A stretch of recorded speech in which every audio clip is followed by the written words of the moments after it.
Please read the disclaimer. Holy smokus, it ain't no jokus. Coinbase CEO just revealed the bank's secret that they did not want you to know. Hello, beautiful people. Shalom. Moneymakers, let's get into it. The crypto market continues to drop. XRP is currently sitting at $1.89, down to minus 4.5% on the day. Bitcoin at 89,500. It seems that Bitcoin is going to close the gap, right? Close the gap, the New Year's gap. And actually, this is good news. I think this is good news. Again, I'd rather Bitcoin closes the gap, brings down the crypto market with it. It's about another 1% to close that gap. And then we don't have this monkey on our shoulder anymore. So I know that if you're looking right now and you're looking at the price of XRP and Ethereum is under 3,000 once again, and it's not looking great for the crypto market.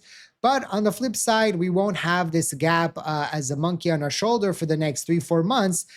Woulda, coulda, shoulda, right? When we think about what could potentially happen here. And then very interestingly, it seems that Bitcoin has been, after we did close the previous gap, the one that was open for several months, right? We talked about possible scenarios, and it seems it's scenario B is what's playing out here, where we talked about going up and then down and then up and then down and then potentially breaking out here. We didn't get to the last part yet, but we are seeing, we're looking now on the 4-hour chart here for Bitcoin. So we went down and then up and then down and then up and down and then up, down, up. But you can see we're getting higher highs. So this will be very interesting to see over the next coming days what happens. Now, again, it's not just crypto that is dropping down here right now. The stock market is pulling back as well.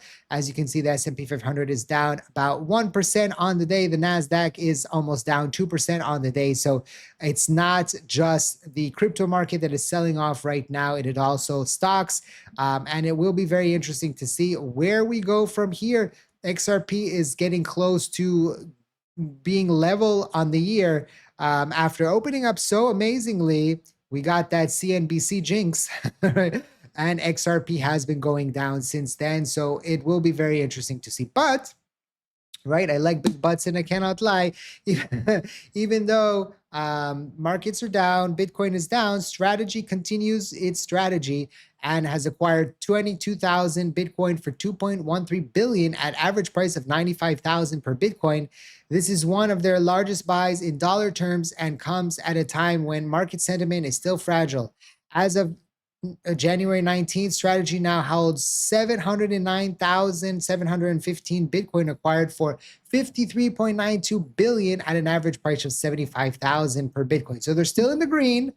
Again, if Bitcoin drops to that 75,000, it will be very interesting, but that continues to happen. And moreover, $12 trillion Vanguard Group Value Index Fund just bought 1.23 million mass MicroStrategy shares or strategy shares worth 200 million for the first time. So they entered the building as well. So as people and retail are freaking out and algos, right, and liquidations that are happening, right? If we go to the liquidation map, we can see over the past 12 hours, actually Ethereum has more than Bitcoin. That's usually unusual, but we're seeing that happening. XRP about 5 million and Solana 27 million. So Solana, you can see down 4.8%, Ethereum down 6%. So Ethereum is getting hit, is flat on the year. Bitcoin still has about 2% on the year up.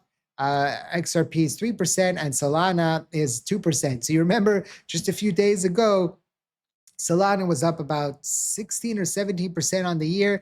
And we were like, oh, it's doing better than XRP. Well, now the gap is closed and they're all around the same percentage on the year. Interesting.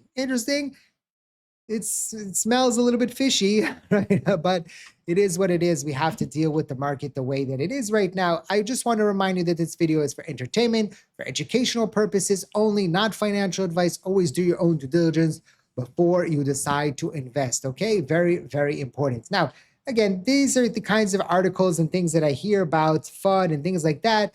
Someone saying, wondering why Bitcoin is so badly underperforming gold, which by the way continues to go up, and silver as well. So he's saying it's because of this, financial advisors read this kind of research and keep client allocations low or zero because quantum computing is existential threat. And it's not going to be a yoke around Bitcoin's neck until this gets fixed, right? And Rao Paul says here's, I've heard from numerous concerned emails from people on this article already talking about the current situation with quantum computing. Again, we've talked about this. This comes up once in a while. Right now, it's not a risk. It could be a risk in the future, but there are people, very smart people, that are already working on how to contain it and how to block it, right? And how to upgrade the cryptography. And so I'm not seeing it as a problem yet, but we need to. You need to know that these things are on the table. Okay, so that's very important as well. I know you were sitting and biting your nails, but the Supreme Court decided to not issue a highly anticipated ruling on the legality of President Trump's tariff today. This marks the third straight time the ruling was not released as expected. Listen, first time, right? Shame on you. Second time, shame on me. How does that go? Third time, you owe me some ice cream. There's a saying in Hebrew, 3 times ice cream, right? The third time ice cream, like so it's third time, no ice cream for us yet. We'll see. It seems that they don't want to rule on it, or they're having problems deciding. It is what it is. Again, it causes uncertainty in the markets because we don't know what the ruling is going to be. The more uncertainty you have, the higher people are likely to sit on the sidelines.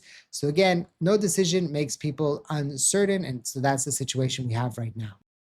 Treasury Secretary Bessent says U.S. government will add the seized Bitcoin to its digital assets reserve.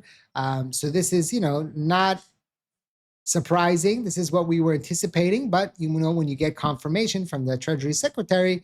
So again, this means that the whole plan is going forward, and that also means that these seized Bitcoin will not be sold.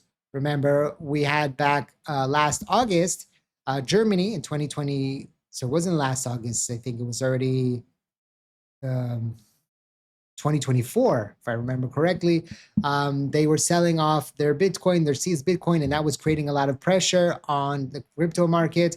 Maybe I'm off on the dates a little bit, but so that's not going to happen for now, right? Who knows what next administrations could do, but for now, that's not going to happen any in the foreseeable future, and so we can at least take that off of our plate as a concern, right? Now, let's get to what Coinbase CEO just said at Davos. So let's take a listen to what he said. Well, the banks are doing something very different, which is called, Wait. Technical difficulty time. I know you could hear, but I could not hear. So it would be very hard for me to react to it. Okay, now we're good. Well, the banks are doing something very different, which is called, fractional reserve lending.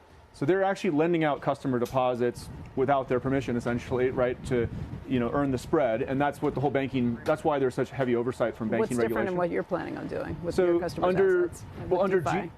So under Genius, stablecoin issuers have to hold 100% reserve. It's not fractional reserve. 100% of the assets are in short-term U.S. Treasuries. It's very low risk. It's less risky than... Well, the bank... So basically, he told us the secret, the quiet part out loud. And actually, I have been telling you this as well, that that's what they do. But they do it without your permission, right? So actually, it is probably with our permission. We just don't know. Maybe legality, I don't know, each bank is this different, right? And what contract you sign when you open your bank account. But I'm sure that there's probably some section D right on the bottom where you can't see it, and it's in all kind of hard legal words that says that they can do this, right? And they can lend out your money. They can use the money that you deposit in the bank to invest in all kinds of things.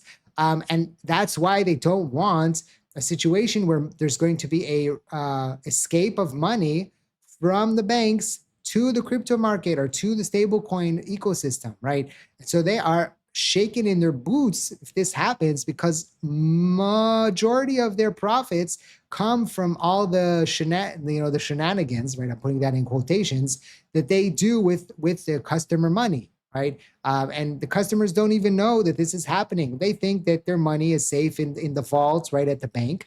But no, the bank usually doesn't hold actually the money. They hold it, on paper, and they invest it out, and they give reserves, right? They have to have, of course, collateral. If you come and you want to take out all your money from the bank account, they need that, right? They have to have that as a cover, right? But everybody is not taking their money out on the same day, unless you have a situation like in Iran, for example. And that's when the banks close, right? And they say, we can't give you your money because we don't have the money. We don't have everybody's money. This is just how it is. They don't have it at the bank, right? So this is an interesting situation, and we'll see how it develops. And this was interesting. Ripple said the solution lies in central banks challenging stablecoin momentum, not fighting it. Matthew Osborne, the policy director for UK and Europe, shares his latest with OMFIF on what is integrating stablecoins into regulated financial safety net is key to global stability and innovations.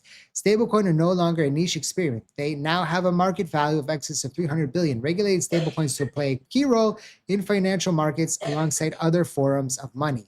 If you remember, a while back, there was a Bitcoin conference, and at the conference, there was so much talk about stablecoins, right? I even made a joke that there was like 400 stablecoin mentions, right, in the interviews. But this is, it's a big thing, and it's important, and we're seeing how the market has suffered in the past week or so, coming into the 15th, January 15th, where we were anticipating to have the banking committee talk about it. And ever since then, it's been suffering even more. So we'll see how this plays out. I'm sure CEO Armstrong has been talking to a representative of the banks with the lobbyists, trying to figure out a middle ground to get this thing forward, because this could benefit the crypto market going forward. And it will be very interesting to see how all of this plays out. Don't forget to subscribe to the channel, smash the like button, drop a comment, 8 for infinity and beyond. Thank you for watching, and I hope to see you next time. And like I always say, let's make a lot of money.